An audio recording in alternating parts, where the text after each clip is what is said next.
सगळ्या गोष्टी सांगून ठेवलेल्या आहेत ना, एवढे फायदे फक्त अंगाला तिळाच्या तेलाने किंवा औषधी तेलाने मसाज केल्याचे आहेत.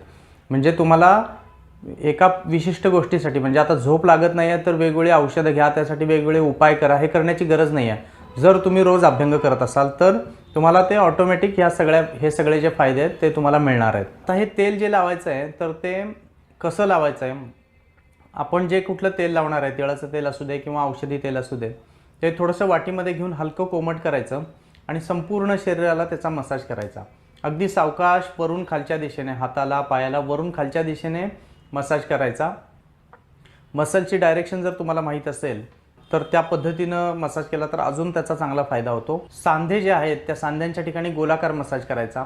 हाताची बोटं वगैरे जी आहेत तिथं सुद्धा गोलाकार मसाज करायचा. छातीला, पोटाला सुद्धा तुम्ही गोलाकार मसाज करू शकता.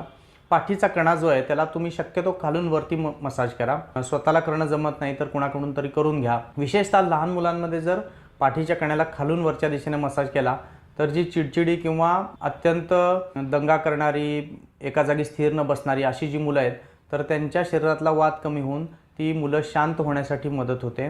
असा अनुभव आपल्याला